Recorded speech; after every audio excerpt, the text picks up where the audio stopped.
Olá, alunos, tudo bem? Então, temos aqui uma aula da recuperação semestral de Biologia 1. Eu sou a professora Ana Carolina e vamos falar um pouquinho sobre ecologia e biomas, focando nos principais pontos que vão cair na sua prova. A gente vai começar falando da cadeia alimentar, que basicamente é uma sequência de organismos em que um se alimenta do outro. Na base da minha cadeia alimentar, eu tenho os organismos que são os produtores. Eles compõem o meu primeiro nível trófico. Eles vão ser capazes de produzir o seu próprio alimento. Por isso, eles são chamados de autótrofos ou autotróficos. Basicamente, eles podem fazer fotossíntese ou quimiossíntese e, nesse processo, eles produzem seu alimento, como no caso das plantas, das algas, dos fitoplânctons. No segundo nível trófico, eu tenho os organismos que são consumidores primários. Bastante atenção! O segundo nível trófico tem consumidores primários. E aí, neste exemplo, a primeira cadeia alimentar que eu tenho aqui no nosso slide, eu tenho que o gafanhoto corresponde ao consumidor primário e ao meu segundo nível trófico, porque ele se alimenta de uma planta. O rato ali já seria um consumidor secundário, porque ele está consumindo gafanhoto e corresponde ao meu terceiro nível trófico, e assim por diante.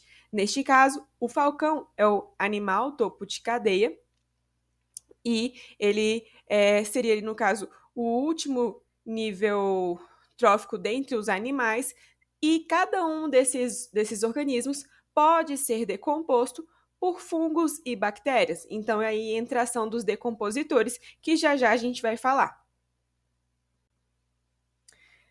É importante a gente saber que os consumidores primários, eles são animais herbívoros ou onívoros, por exemplo, um inseto, um roedor. Ali, neste exemplo que está embaixo aí no nosso slide, eu tenho um gafanhoto. Tenho também que os consumidores secundários, eles podem ser carnívoros ou onívoros. Prova, eu não lembro o que é onívoro. Onívoros são animais que se alimentam tanto de plantas quanto de outros animais, tá bom? E os consumidores terciários são carnívoros normalmente, tá bom? Como cobra, gavião, felinos. A gente comentou sobre os organismos decompositores, que são responsáveis pela ciclagem de nutrientes no meu ecossistema. Então, eles vão degradar a matéria orgânica e transformar em uma matéria inorgânica, e esse processo pode ser chamado de mineralização. Como os representantes dos decompositores, a gente tem fungos e bactérias. Quando eu tenho ali uma teia alimentar, eu vou ter um conjunto de várias cadeias alimentares. Então, você pode estar observando aí, pelas setinhas desta imagem, várias cadeias alimentares acontecendo em conjunto, em que um mesmo indivíduo pode ocupar mais de um nível trófico. Como assim? Então, vamos pegar aqui, por exemplo, o camundongo. Eu tenho que ele, ao consumir um produtor, ele vai ser o consumidor primário e vai ocupar o segundo nível trófico. Agora, se ele come o gafanhoto, ele passa a ser consumidor secundário e aí ele ocupa o terceiro nível trófico. Por isso, o mesmo indivíduo pode ocupar diferentes níveis tróficos na minha teia alimentar. Vamos fazer uma questão para ver como que esse conteúdo é cobrado. Olha, considere a cadeia alimentar abaixo: capim, gafanhoto, sapo, cobra. Assinale a alternativa correta em relação à cadeia alimentar acima. A. O gafanhoto é carnívoro. O gafanhoto está se alimentando de uma planta, então, neste caso, ele estaria se comportando como um animal herbívoro, mas ele pode ser onívoro também, tá bom? B. A cobra é consumidor terciário, então, gafanhoto consumidor primário, sapo secundário, cobra consumidor terciário. Então, é este o meu gabarito. Letra B.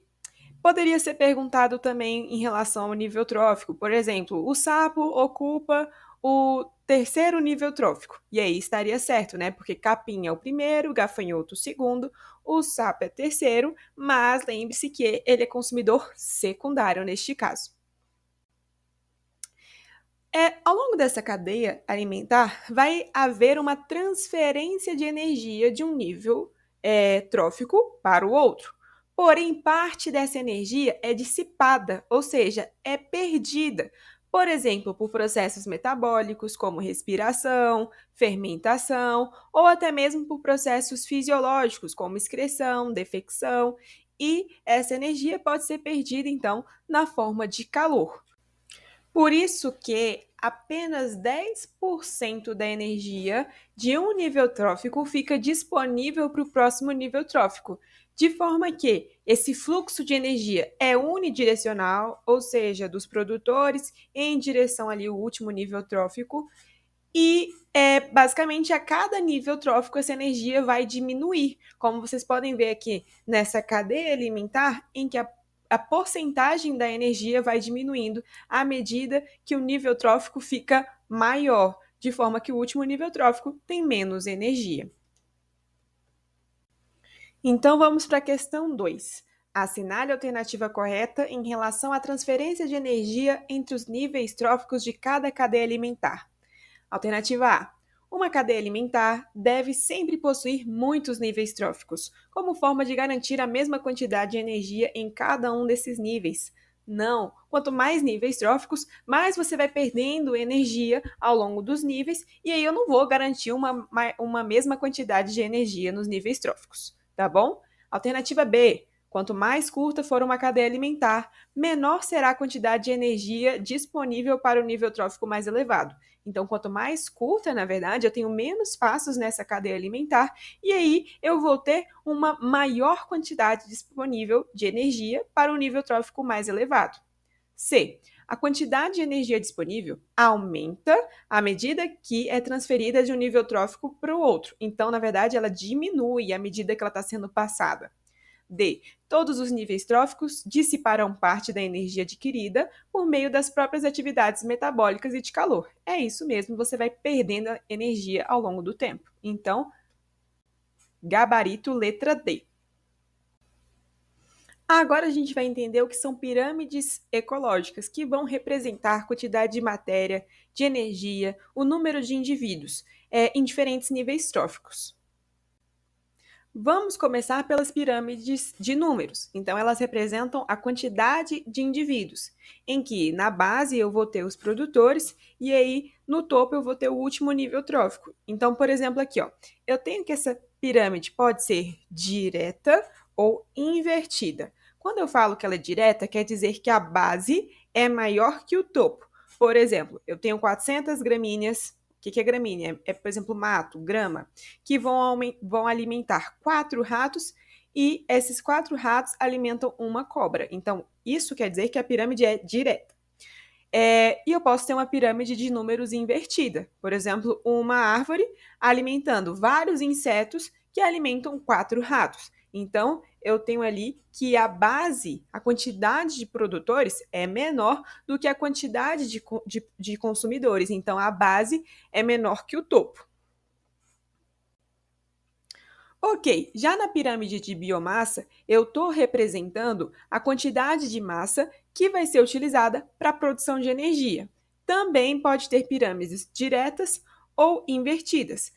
No ambiente terrestre, a gente tem normalmente uma pirâmide direta. Então, por exemplo, eu tenho milho e a sua biomassa é de 5.000 kg por hectare, que vai alimentar os porcos, que vão ser 500 kg por hectare, e um humano, que é 50 kg por hectare. Então, a gente tem ali a quantidade de biomassa nestes casos. Eu posso também ter, normalmente no ambiente marinho, eu vou ter uma pirâmide invertida. Por exemplo, eu tenho o fitoplâncton, que vai alimentar o zooplâncton e depois pequenos animais. A gente tem que a quantidade de fitoplâncton, o que é fitoplâncton? São organismos fotossintetizantes bem pequenos que vivem nos ambientes aquáticos. A gente tem que eles têm uma biomassa menor, mas eles produzem bastante energia e eles estão sempre se multiplicando. Então, não tem importância eles estarem numa biomassa menor, porque eles se reproduzem muito rápido. E aí é comum a gente encontrar esses casos no ambiente marinho. Então, no ambiente marinho, a gente costuma ter a pirâmide invertida, em que a base ali da quantidade de fitoplânctons é menor quando eu comparo com a quantidade de zooplânctons. Ok? E a pirâmide de energia é a única que sempre vai ser direta. Isso costuma ser peguinha em provas também. Então, a pirâmide de energia, ela só é direta. Não existe pirâmide de energia invertida. Ou de forma que as gramíneas ali, neste exemplo, têm mais energia do que gafanhotos e, consecutivamente, os gafanhotos têm mais energia do que os lagartos, tá bom? Então, vamos analisar essa questão. Existem três tipos de pirâmides que representam a relação entre os níveis tróficos de um sistema: pirâmide de energia, pirâmide de biomassa e pirâmide de números. Sabendo disso, assinale a alternativa que melhor representa a pirâmide de biomassa da cadeia alimentar marinha. Relembrando, a pirâmide de biomassa, ela vai representar a quantidade de matéria orgânica que os organismos vão ter disponíveis. E aí, quando eu estou falando de uma cadeia alimentar marinha, eu preciso lembrar que muitas das vezes eu vou ter ali o fitoplâncton na base dessa cadeia alimentar. E a gente sabe que a biomassa do fitoplâncton é menor do que do zooplâncton. Então, nisso, eu já vou descartar as alternativas C e D, porque é necessário que a minha pirâmide seja invertida. Porém, eu tenho que. O que acontece? Eu tenho fitoplâncton com uma biomassa menor, depois vem o zooplâncton com uma biomassa maior, e por último, eu tenho ali pequenos animais ou demais animais, de modo que eu tenho essa formação de uma pirâmide com uma base menor, o meio maior, e aí o ápice também volta a ficar mais estreito. Por isso, o gabarito vai ser a minha letra B. Ok? Ok, em relação à densidade populacional, eu sei que a densidade de uma população de organismos ali pode afetar as demais populações. Vamos dar o seguinte exemplo. Eu tenho essa cadeia alimentar com uma planta como minha produtora, o besouro como meu consumidor primário, depois o sapo e depois um gavião. Ok, vamos supor que a população do besouro aumentou, então a densidade populacional dele aumentou. Como que isso vai impactar, por exemplo, na minha população de plantas? Se eu tenho mais besouro, ele vai estar consumindo mais plantas. Se as plantas são mais consumidas, eu tenho que a população dela diminui, ok? E agora, em relação à minha população de sapos, se eu tenho que a quantidade de besouro aumentou, então o alimento do sapo vai estar mais disponível. Se eu tenho mais alimento, os sapos vão conseguir se reproduzir mais e dessa forma a sua população vai aumentar. E aí, por consequência, a população do meu gavião aumenta também, já que a disponibilidade ali de alimento para ele vai ser maior. Existe também a cascata trófica, que é basicamente o efeito indireto que um nível trófico exerce nos demais níveis tróficos. Então, vamos ver ali o exemplo A, chamado de efeito bottom-up. Basicamente, eu tenho um controle de baixo para cima. Vamos supor que a minha população de produtores aumentou. Se os produtores aumentam, os consumidores primários aumentam também.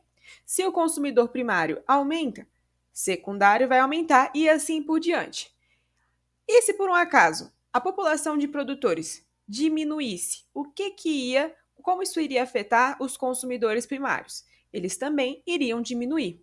Então, quando eu tenho esse controle de baixo, ou seja, do produtor para cima, eu chamo isso de efeito ascendente, ou eu posso chamar de bottom up, do produtor afetando os demais níveis tróficos. Agora, no exemplo B, eu tenho já uma situação diferente, que é o controle de cima para baixo, também conhecido como top-down, ou efeito descendente. Como assim? Vamos supor que a população dos consumidores terciários aumentou. O que isso ia fazer com os consumidores secundários? Quando o consumidor terciário aumenta, secundário diminui. Então, eu vou afetar. E se o consumidor secundário diminuiu, o que isso vai afetar no consumidor primário? E aí, me diga você. Ele vai aumentar. Então, é basicamente assim, ó. Consumidor terciário aumentou, secundário diminuiu. E o primário aumenta também. Se o primário aumentou, produtor diminui. Então, é um controle de cima para baixo. Então, vamos dar um exemplo semelhante ao que eu tinha falado antes, só que dessa vez a população de gaviões que aumentou. E aí, o que isso vai fazer com o consumidor secundário, com o consumidor primário e com os meus produtores? Então, o consumidor secundário, que é o sapo, diminui. O primário, que é o besouro, aumenta e os produtores diminuem em consequência disso. Tá vendo que existe um aumenta, diminui. Agora vamos ver, neste caso a gente tem que vai ser um controle de cima para baixo, top down, porque foi do meu consumidor para o meu produtor. E aí eu chamo isso de cascata trófica descendente, de cima para baixo.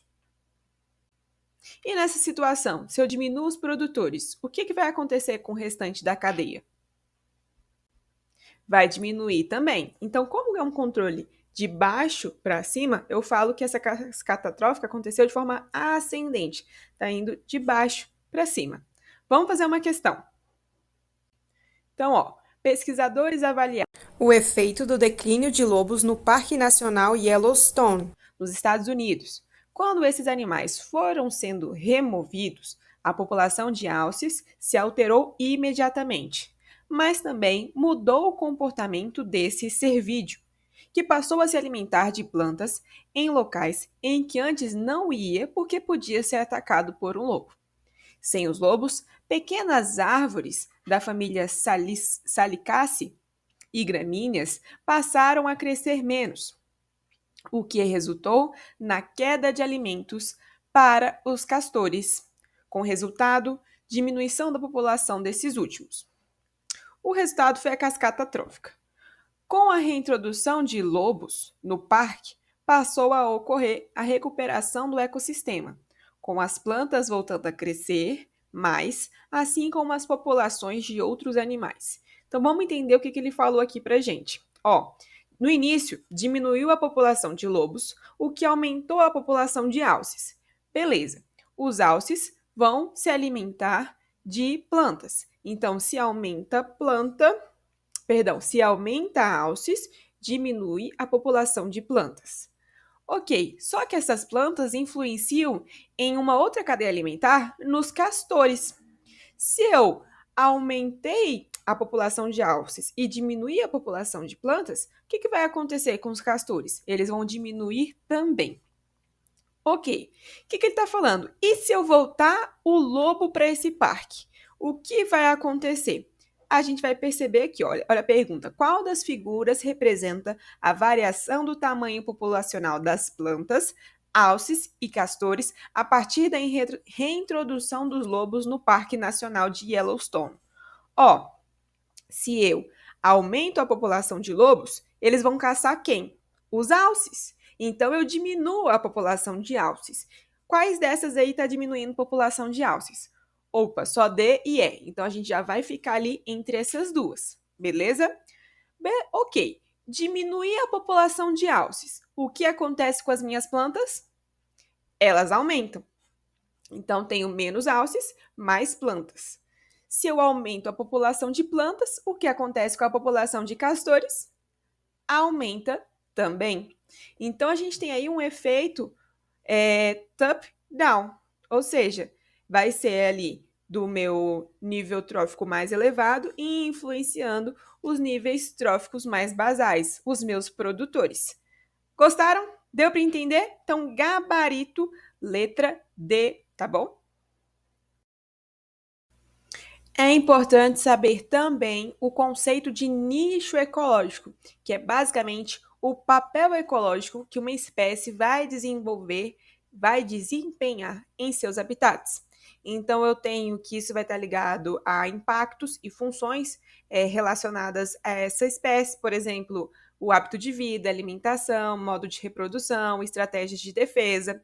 E aí eu posso ter que dois organismos ocupam o mesmo habitat, mas apresentam nichos diferentes. Eles vão ter funções diferentes no seu ambiente. E esse nicho ecológico ele pode ser classificado como nicho ecológico fundamental e nicho ecológico realizado. O nicho ecológico fundamental seria basicamente a atividade daquela espécie sem a interferência de outras espécies, sem que houvesse competição. Basicamente, seria um mundo ideal em que essa espécie poderia realizar ali suas funções sem interferência de outras. Já o realizado é o que realmente acontece. Basicamente, a espécie vai ter influência ali da ação de outras espécies, seja por competição, predação, parasitismo. E aí seria aquilo que efetivamente a minha espécie faz, mesmo que com interferência de outras espécies ali a partir de interações ecológicas.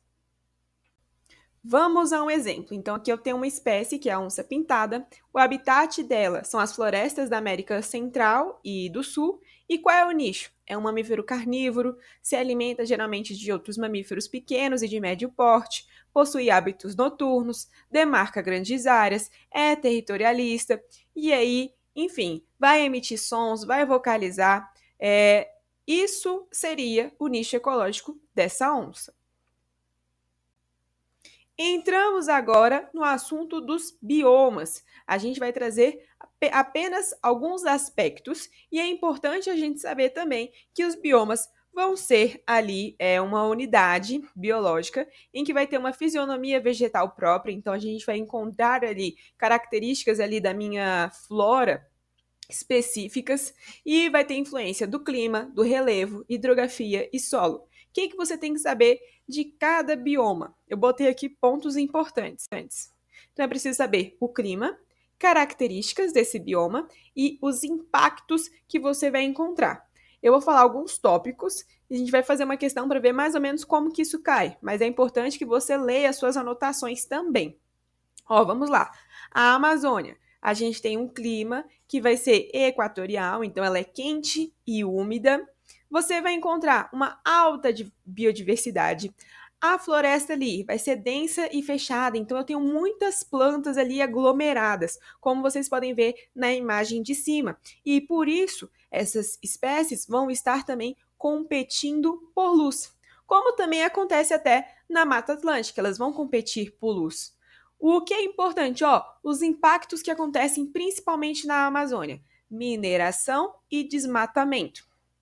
E a Amazônia vai ter um papel muito importante na regulação de chuvas, né? Formando ali os rios voadores que vão impactar na chuva em todo o Brasil.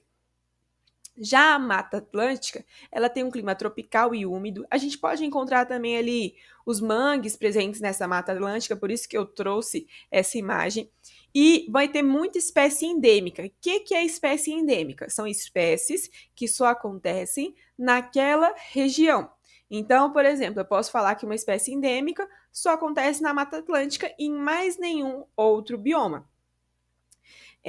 Vou ter que principais impactos que vão estar afetando esse bioma vão ser urbanização, agricultura e fragmentação ali dos territórios, ok?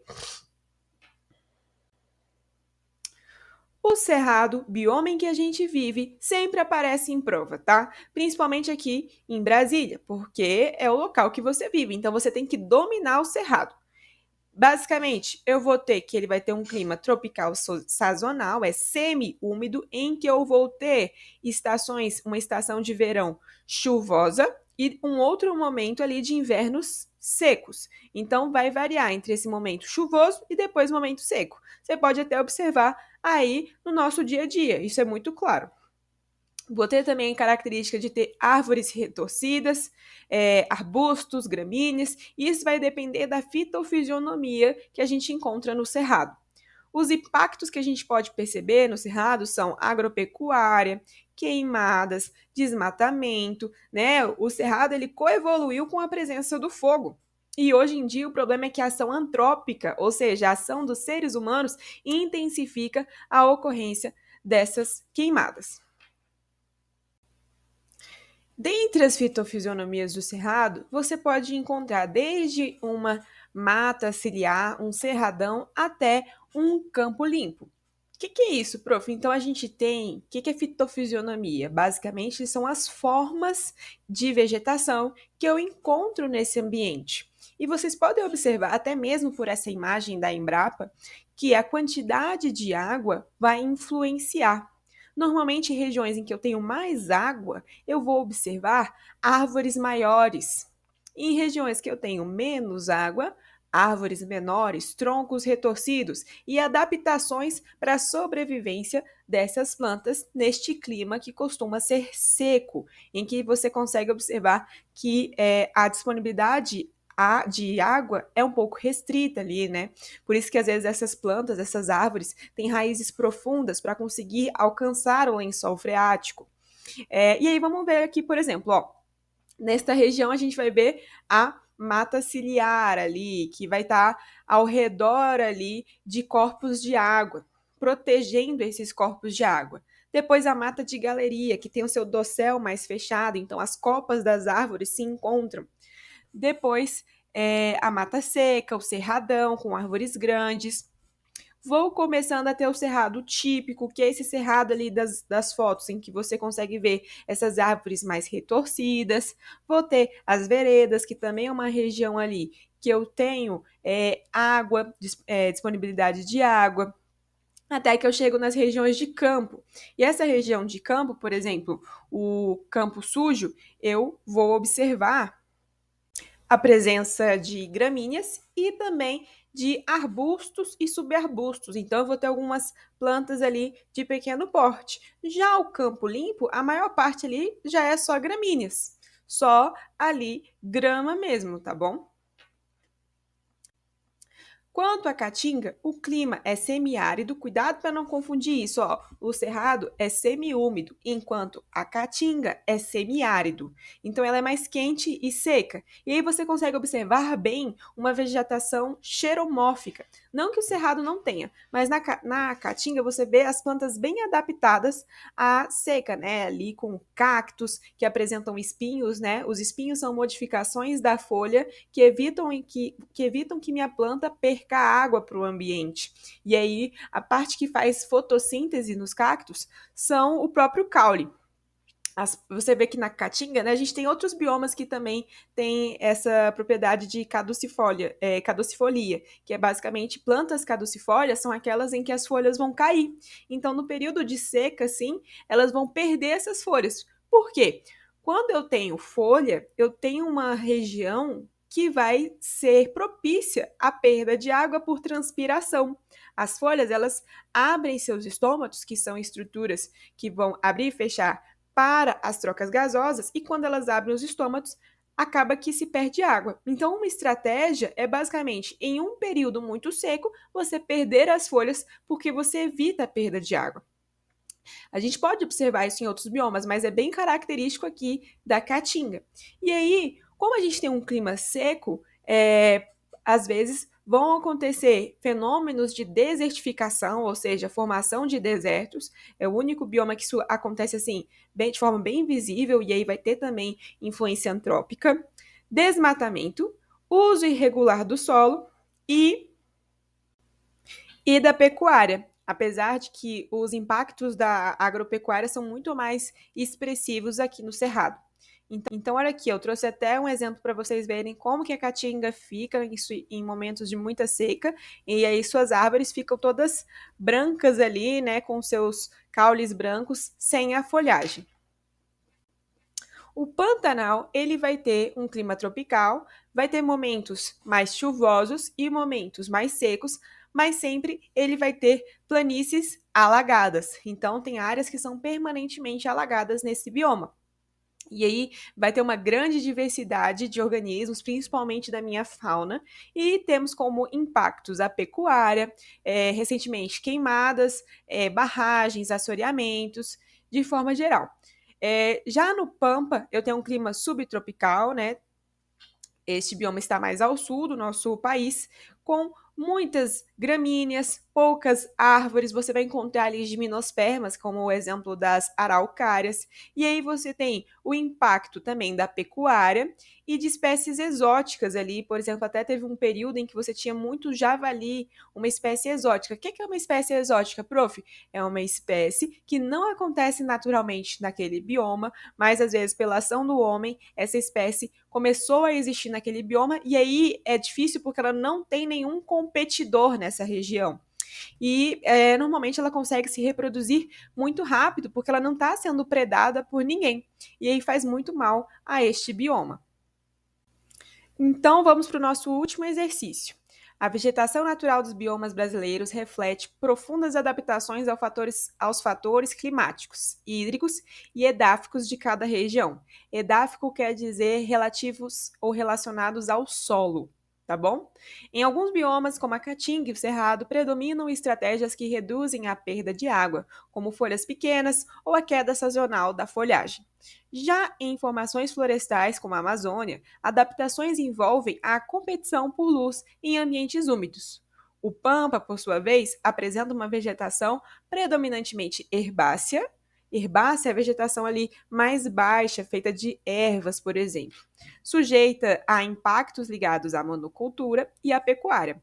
Apesar das diferenças ecológicas, todos esses biomas sofrem, em graus variados, com pressões antrópicas, ou seja, influência do ser humano, como desmatamento, mineração, expansão agrícola e alterações no regime hídrico. E aí é importante você ter noção de qual pressão antrópica ou impacto vai acontecer em cada bioma específico, tá?